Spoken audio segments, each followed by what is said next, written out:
Hello, this is my first YouTube video. Today I'm going to explain about trying to pass QC with Alamy. I have a lot of people who I speak to who've had quite a few of their photographs rejected and get a bit demoralised with it. So I thought, well, I'll explain to people how I actually do mine. I've been with Alamy 18 years now, and I tend to get through pretty much every time. I've got a 5-star rating with them. Um, so straight on with it. This is a photograph I took earlier this year, or earlier last year I should say, in 2019. In Seville. This is the Plaza de España. It's got a slight wonk on it. As you can see, the verticals aren't vertical, and the top right hand corner there's some vignetting. It'll be down in the bottom corner down here, but it's very, very slight. The vignetting is purely just because it's a wide angle lens, and you do get that. Sometimes you get a bit of hood creeping into the corner. So the way we get around this is various buttons on Lightroom. I'm using Lightroom today and Photoshop. I go into the lens correction, and the first thing I do is to remove the chromatic aberration. That's for any light infringement you get on verticals. You can sometimes see a green or a purple line on various verticals or straight edges, and basically that can come into things like tree branches and stuff. You can get that as well. It's just a light refraction through the lens, like a distortion, and it will remove that for you. So you need to get rid of those because Alamy do pick them up. Another one is I enable the profile of the lens. This is a Canon lens. There's lots of lens you can select on here, and if you can do it manually, you just select whichever lens you've got. So there's quite a few to select from, and it will actually straighten up the picture and get rid of the vignetting, which has now disappeared. The reason for this is it's actually cutting off the corner of the picture. If you see, you could do it manually and take this out. I've done that as well. It doesn't really mean anything specific, but if you want to just take it out quickly and simply, put the button. Now that we have the photograph with no vignetting, I'm relatively happy with that. So I'm going to go back to the basic up here, and one thing I'm going to do now is you can see it's leaning over. So first of all I'm going to have to straighten the picture. So I'm going to lose some more of the photograph here. So every time we do something I'm losing various bits of the photograph, but it's okay. I've got a reasonable amount of side here to play with, and over here there's plenty of space. Obviously if you take a tighter crop you might lose something doing this, so sometimes bear that in mind when you're actually taking photographs. Sometimes on the wider, just take a little bit wider, and you can, if you need to make adjustments in Photoshop or Lightroom later, it'll give you that little bit of area to play with.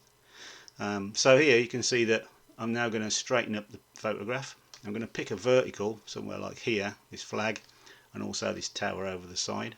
So I'll look to make sure that it's sitting somewhere correctly in the box and it's also straight.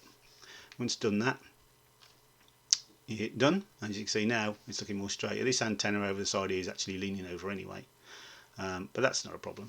So now it is straight, and you can also double check it again just by hitting the square button, and there you go, you can see we're straight. So that's got us a clean edge photograph, and it's now straight, and I'm still happy with the edges over here. That's fine. Over here we've got a bit of space, but that's okay too. I'm not too bothered with that. As I say, you may find that if you go too tight in the crop you'll lose it, so you just have to be careful with how you do that. Next thing I'll look at is the colour temperature. Now I've got it here as shot. On mine I set my camera to daylight, but you can actually select daylight here. Now the daylight that Lightroom selects is 5.5 on the colour temperature. That's 5,500 Kelvin. What I tend to do is set my camera to 505, but that's just purely my camera, and you can see that basically I can put it in daylight, which gives a slight more sort of red hue to it, and this one is basically shot so it's slightly more blue, so it's more of a more blue end of the spectrum that I'm looking at. You can actually use the temperature manually if you want to make it more red or more blue, but obviously this is coming into an area called color cast. So another thing that Alamy don't like is having a cast. So if I put that in like that, that would show that it was a blue colour cast, and it doesn't look like that. A couple of ways around it. If you didn't set up your camera correct when you first shot it, there on the drop down there are other selections. So I can go to cloudy, which makes it even more redder. Shady adds in a bit more. Tungsten, which is for nighttime if you're using tungsten lighting. So if you're indoors using tungsten lighting, which we're not.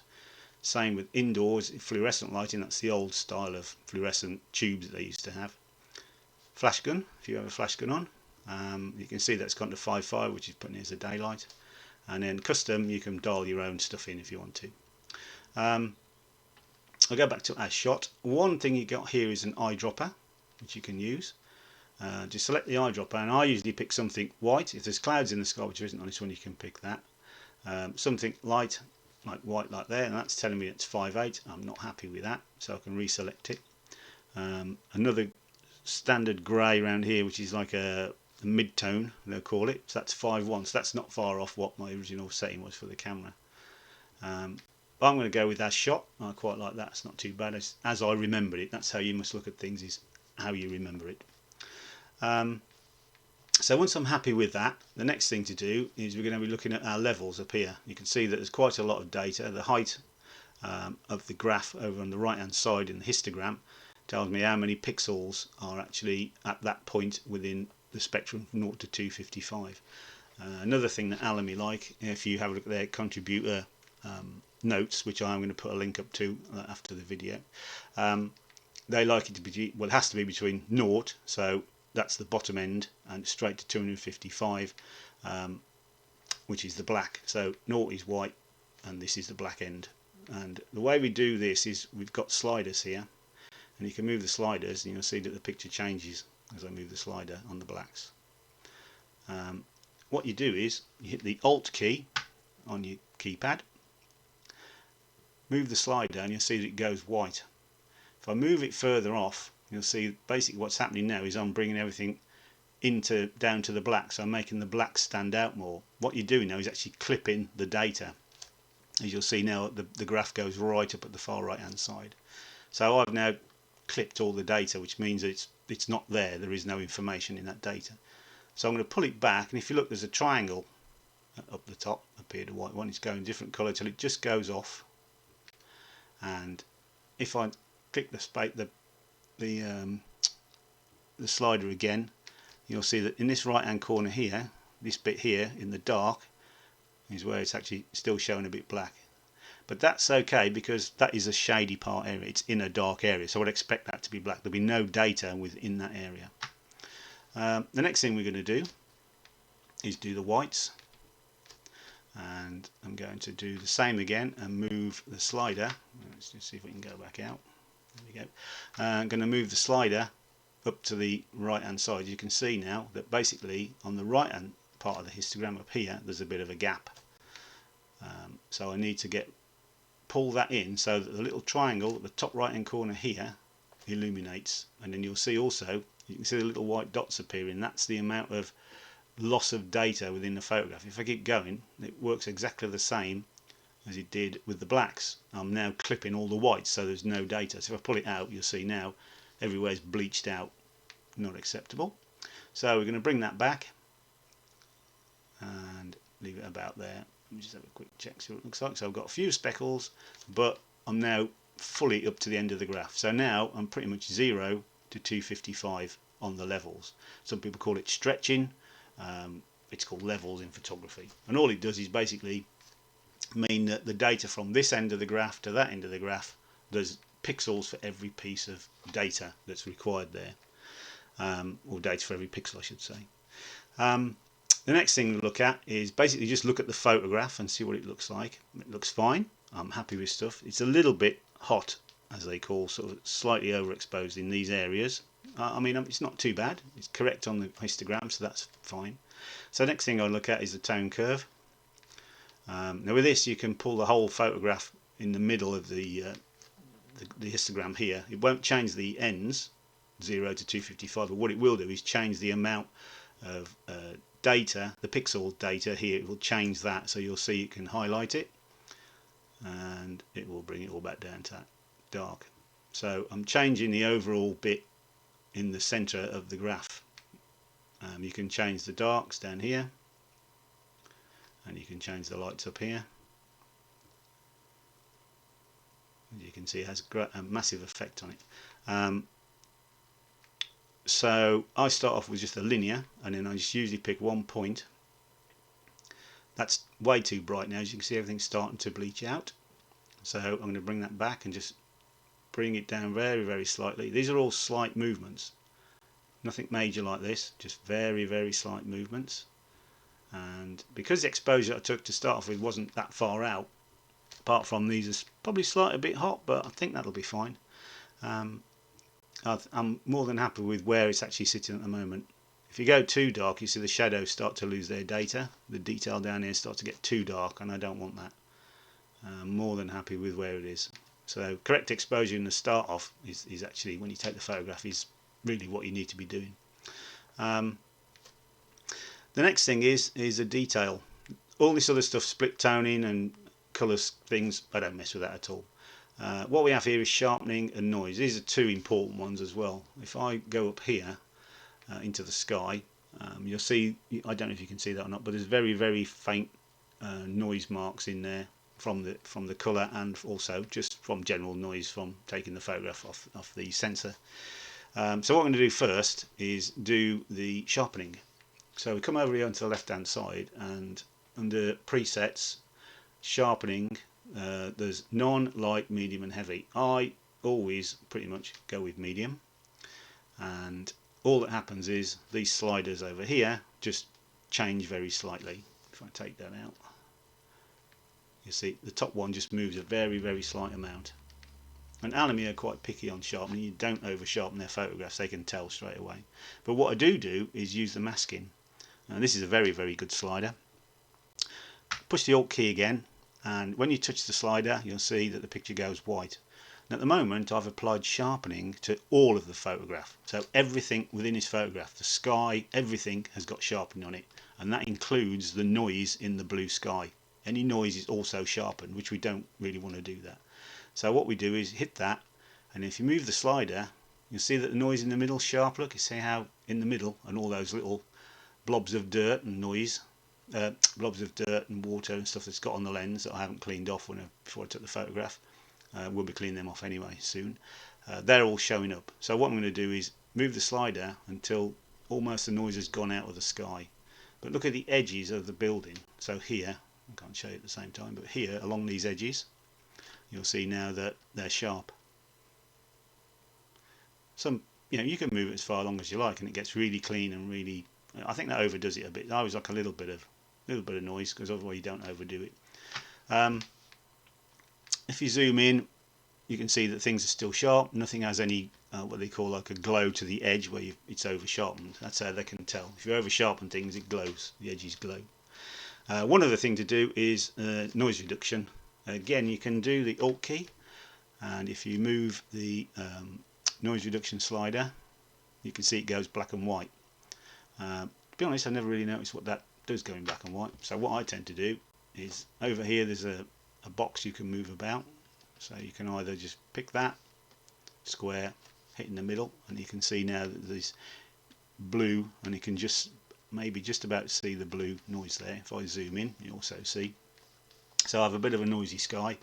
So what I'm going to do now is just move the I won't touch the Alt key this time, move the luminance slider across until I'm happy that the noise is gone. So if I move it a bit more, you can probably see that, or maybe not, it's very, very slight.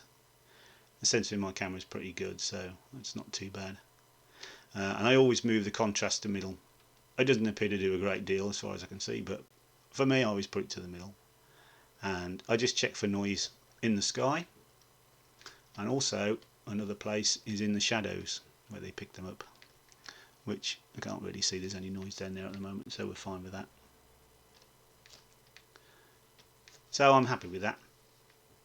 So that's now the sharpening's done and the noise is done, and that is pretty much all I do to these. There's one last thing that I will look at, and what you can do is, if I'm still not happy with this area, I can just tweak the highlights down a bit. You don't want to go too far because it makes it look a bit flat. So I still want a little bit of brightness in it, but I can take that down. As you can see, I'm still not affecting anything here. I've got a little bit of slight clipping in the blacks, which I can just tweak out. So I move the black slider out until the little triangle disappears off. But it's very, very minimalistic. And again, all it will be is this area down here. So yeah, so I think now we're all right with that. So what we did have was a lot of dirt spots. Now there's two ways of doing this. This is a big one to pick up on Alamy, is dirt and pixel degradation at the edges. So I'm on a wide angle lens, so it stretches slightly. You might be able to see there's a little bit of a stretch across, but that's okay. What they do look for is pixel breakup. So I can't give them a demonstration of it, but it basically all the pixels break up on the edge of the photograph or on the edges here, and you can see it looks really bad. So always check, zoom in, and always check the edges of buildings, especially down here in the corner. These are the things that will break up. If it's gone all mushy and you've got no definition, especially also in tree branches along here, if it's mushy, it's not acceptable. So from here, one last thing to do is vibrancy. Now there's two ways you can change the colour. You can change the saturation. Yuck. Some people tend to oversaturate things quite a lot.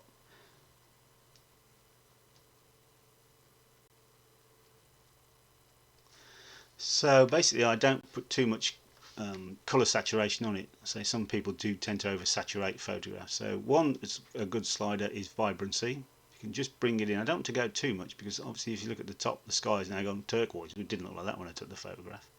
So I tend to just put a few points on. So at the moment that's 2, 3, that's 10. Probably wouldn't go much more than that.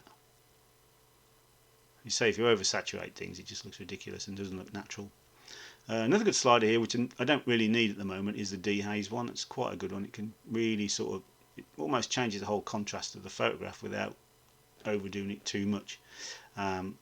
It's good slider for clouds or anything if you've got a little bit of a misty sort of hazy picture and you just want to punch out some of the detail that's in it. It's quite a good one to use.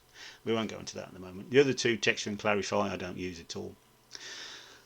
So with this, I'm relatively happy with it, and what I'm going to do now is just export it into Photoshop. So just go up here and export. Now what I do is there's different ways to export it, or different settings I should say.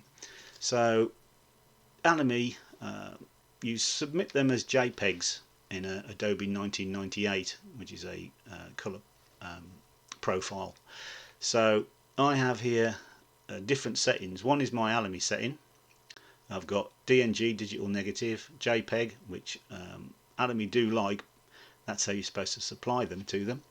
But I'm going to be working on the photograph first. So a TIFF is a lossless, non-damaging way of working on a photograph without damaging the data that's in there. If you work on a JPEG, every time you save it, you damage the data, so you're losing the data, and that all that effort that you've put in to make the photograph correct, you're losing it. So whatever you do, don't export as a JPEG to send to Alamy. Export it as a TIFF. Make sure that it's an Adobe 1998 export. So my Alamy TIFF I've set up on here, which is a plugin, a user preset you can have. So I save it in the same folder that I've put it in. I don't have any subfolders. I don't change the file naming because I want to keep it as it is. It's not a video. The file settings are set as TIFF, no compression, Adobe 1998, and 16-bit depth. 16-bit just gives two, instead of an 8-bit photograph which you get, it gives two extra bits of data, or sorry, doubles the data per pixel, so you get a better data per pixel, which means that when you do changes you don't damage the data. It gives you can manipulate it quite a lot without affecting any of the photograph at all.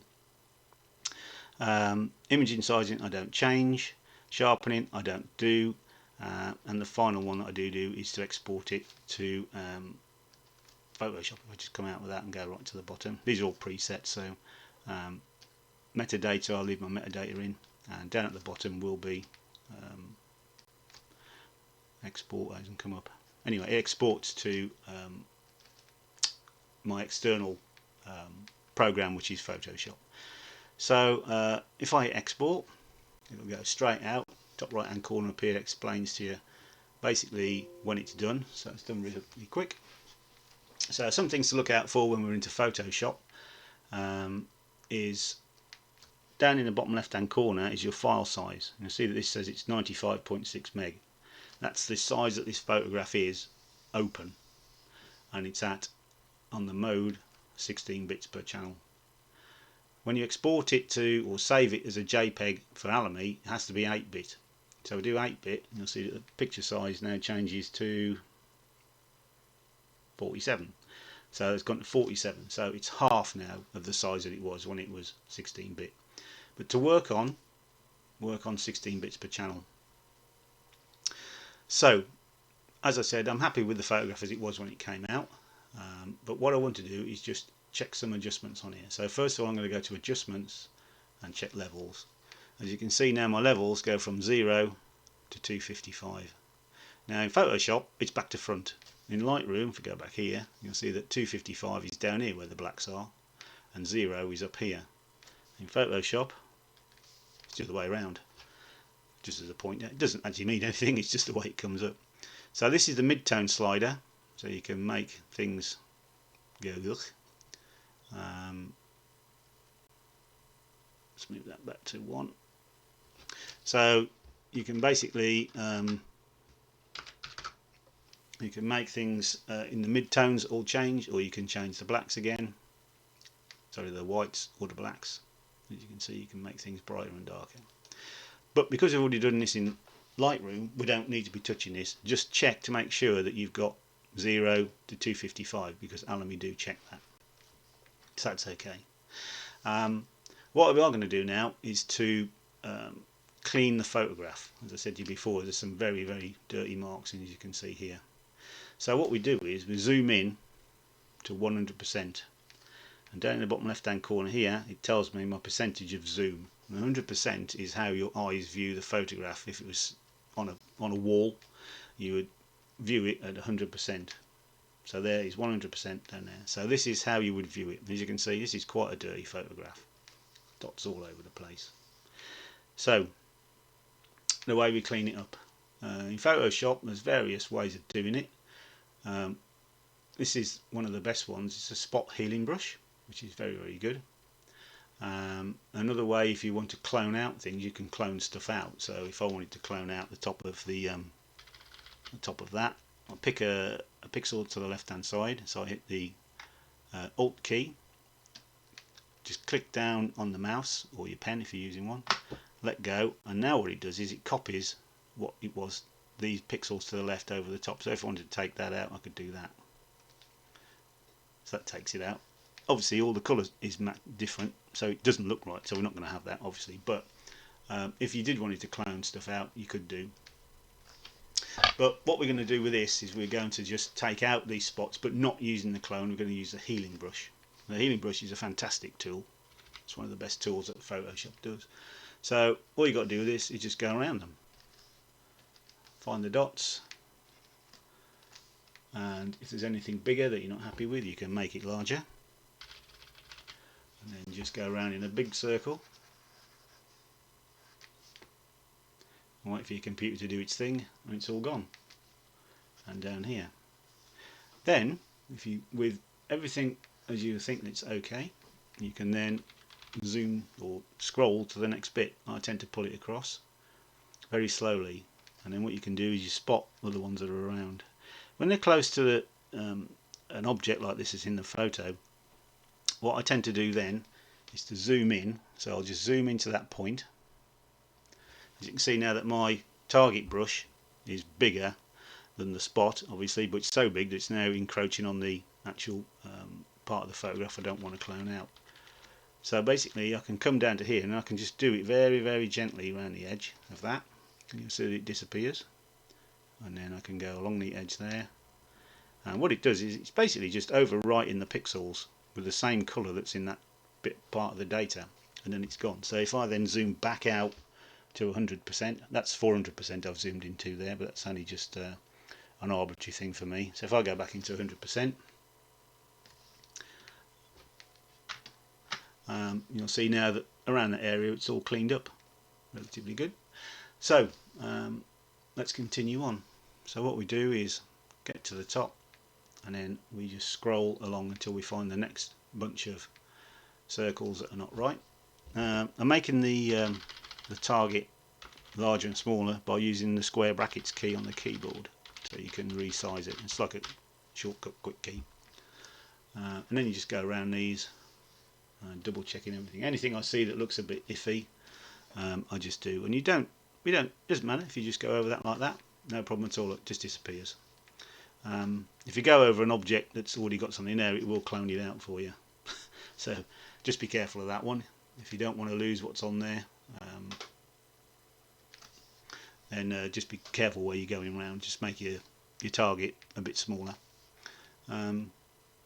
What I tend to do is move the photograph up and down. I can see there's something there, but it's very light. Move it, photograph up and down very, very slowly, and your eyes will get accustomed to where dots are. So these are the ones I'm going to do that are so obvious. They're really, really noisy, really black and dark, and you think, yep, that's definitely a problem there. So what I do next, the sky is usually the worst part. Trying to spot dark images, unless it's a really bad dark area, are going to be very, very difficult to spot on this sort of stuff. But have a look anyway. I'm not saying don't look, but check it anyway. Always check it at 100% and zoom around. But what I do next is, I know there's a couple of spots left on there, I can see them, you may not be able to, but one of the best things I do now is to what they call invert the photograph. So if you hit Control and I, it inverts the photograph. So now we're looking at a negative. So in the old days, as you get a negative out of your camera off the film, this is how it would look. And what it does is it actually brings up more spots that you might have missed. So you just go slowly along again and have a look, see if there's anything that's missed. And what they show up is white dots now, not black dots. And I think we may have actually done them all. So let me just have a quick look, see if there's anything else I can see. When you see them, they'll pop out. There's bing straight in front of you. You'll see them. And when you go back to the other way round into normal processing, as in normal standard mode instead of inverted mode like this, you'll see that they're very, very hard to spot. But this is one of the best things you can do to have a check to make sure that that you've cleaned the photograph as much as you can, and it has to be pretty much perfect. Alamy don't accept any marks of anything. I can see there's a slight mark there. Anything that you think's a slight mark, a slight blemish, just knock it out. Just zoom it around and it'll disappear. I mean, Photoshop for this is an amazing tool, and I think we're pretty much there with that. Oh no, there's one there. I don't know if you can see that. There's one just there. In fact, there's two. I just spotted those two down the bottom. Let me zoom into them so you can have a look. Just hold the mouse there. So if I go Control I, can't see them. You can very, very faintly see it there, but there is another one that you can't see there. If I go back to Control I, they stand out like anything. You can see them very, very easy. So that's what I was looking for. So make that smaller. What you've got to do then is just blob them out. Go around there like that. There's the one to the left there. There's something looks like maybe one to the left. Just one by the side of that tree. Can you see that there? Again, if I go Control I, you can just about see it. Control I back to show the invert, but it stands out a lot better on the invert. So all I do there is just go around it very, very slightly up to the edge of the object that's in the screen. Take it off. Bing, it's gone. So I think there's a few more just over here as well. I'm looking at them. Some of these are just they are sometimes just a little colour blob that you get, a little blemish that you get within the colour itself when you've taken the photograph, and the sensors, what the sensors picked up. So I'm now at 250%, but that doesn't matter. So I can now come back out to 100%, and again just a quick check over, see if there's anything obvious. No, I think we're all right there. So what I'm going to do now is just come back fully out to the middle of the photograph. Now I'm relatively happy with this. I think that's okay. This would now go into Alamy as it is. One thing you can do, let's say that you wanted just to add a little bit of sharpness. I'm saying Alamy don't accept sharp, over sharp photographs, but one is the sharp filter, which is the sharpening and unsharp mask. Don't use any of these others, just use unsharp mask. And what that will do is pop up this little window, and you can see now, and if you can see the edges of these roof line here, it's gone a little bit overshot for me. If I click that off, you'll see it disappear. You might probably have to see that just sharpening up. For me, that's over sharpened up, because basically what happens is when these photographs get supplied to the picture editors at various places who may buy them, they actually resharpen them themselves. So if you've already over sharpened it and then they have to sharpen it again, because that's what they'll have to do, it'll just look silly. It just won't look right at all. And sometimes they'll look at it and think it's over sharpened and reject your photograph. So it's always best not to over sharpen. Might look good on the screen, you think, well, that's fantastic, but it's not what they want. One of the things that, if you do want to add a bit of sharpness to something that may look a bit soft and you think it might just need a bit of a tweak, is to set these levels, I would say, round about the threshold of about 7, radius round about 1.6, 1.5, and just make it 100%. None of this whacking it up to over 200% of sharpening, that's no good at all. Somewhere around there if you needed to do it.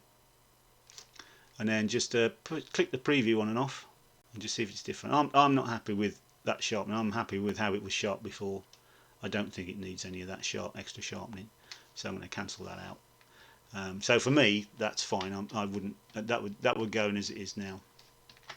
And one last thing is quick check, Control I again, and just have a look on the overall photograph. Just check it over. Have a look around. See if there's anything you might have missed. Blob marks, anything like that. Dirty marks. Go back to normal. Shadow detail's good.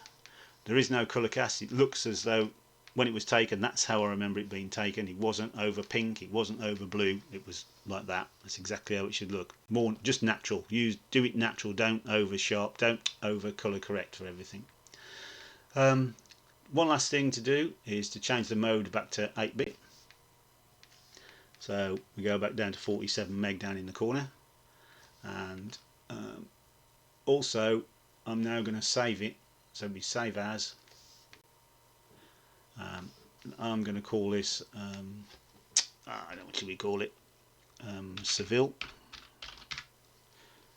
So it's going to be saved as a JPEG.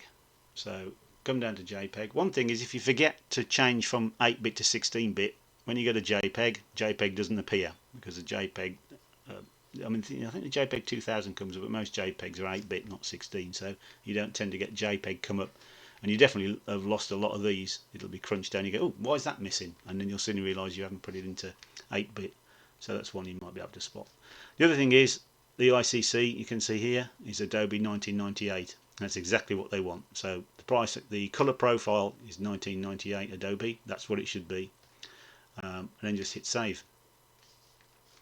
It'll then ask you for the JPEG options. Always pick maximum. Don't pick anything else. Baseline, nothing optimised, progressive, nothing. Standard baseline, maximum. Okay, and that's it. So I hope that sort of pointed out a few things. Put some comments at the bottom and say it's my first attempt at doing this, so tell me know if it's bad or rubbish or however you think. There's a few things there, as I say, that may be handy to you. I say the Control I for inverting your photograph and seeing that the watermarks, or the marks that come on, not watermarks, but the marks that may be on there on the top of your lens or on dirty sensors, and you can clean those off. Better to clean your sensor in the first place, but you know, stuff gets on there. I've got pretty dirty lenses now and again, so they can be cleaned off. As I say, just take care, and if you take the photograph correctly in the first place, a lot of your work in post-processing is done easy for you, because you've done the work when you took the photograph. Don't just sort of take a photograph and go, oh, I can do that in Photoshop. It just takes too much time. If you get it right first time, it takes less time to sort it out. Anyway, thanks for watching. Hope it was okay, and as I say, if there's anything you can add a comment to, that'd be great. Thank you very much. Bye.